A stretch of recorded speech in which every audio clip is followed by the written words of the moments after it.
অন্নপূর্ণার টাকা কই? পুরুলিয়া পৌরসভায় মহিলাদের বিক্ষোভ। অন্নপূর্ণা ভান্ডারের টাকা না পাওয়া এবার ধৈর্যের বাঁধ ভাঙল প্রাপকদের। আজ পুরুলিয়া পৌরসভায় বিক্ষোভে সামিল হলেন একাধিক মহিলা। তাদের অভিযোগ, দীর্ঘদিন ধরে অন্নপূর্ণা ভান্ডারের টাকা পাচ্ছেন না তারা, ফলে সংসার চালাতে বাড়ছে সমস্যা। প্রাপকদের একটাই প্রশ্ন, কবে মিলবে তাদের প্রাপ্য টাকা? সরকারি প্রকল্পের সুবিধা পেতে গিয়েও কেন এই অপেক্ষা, উঠছে সেই প্রশ্ন। পৌরসভায় বিক্ষোভ ঘিরে পরিস্থিতি নিয়ে তৈরি হয়েছে চাঞ্চল্য।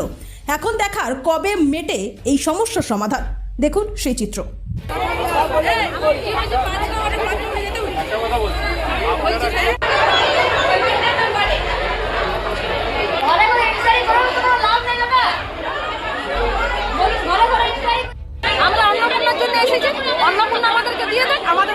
আপনার ফর্ম ফিল আপ করেছিলেন? ফর্ম ফিল আপ করেছি, টাকা পেয়েছি, তারপরে এখন আমার দেখাচ্ছে অনলাইনে আমার কোনো ফর্ম জমা হয় না, আমাকে নতুন করে ফর্ম জমা দিতে হবে।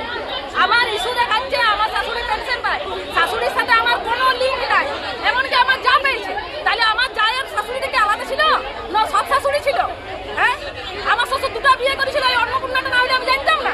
আজ অন্নপূর্ণা হলে বলে জানতাম আমার শ্বশুর দুটো বিয়ে করেছিল, আমার জায়ের শাশুড়ি আলাদা। তাহলে এখানে কি ভেরিফিকেশন হচ্ছে আপনি বলুন?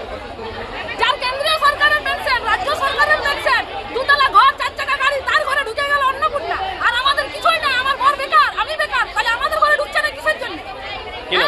আর ইস্যু দেখাচ্ছে যে পেনশন, আবার কারুর দেখাচ্ছে 3টা রুম, তার 2টা রুম আছে, পায়খানা বাথরুম। কি নাম? আমার নাম সুজন রাউত।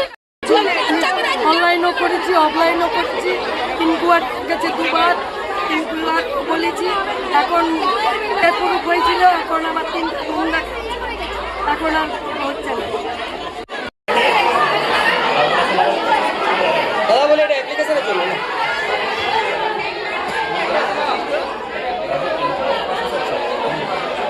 বাবু আপনাকে এখন কি বলে গেল?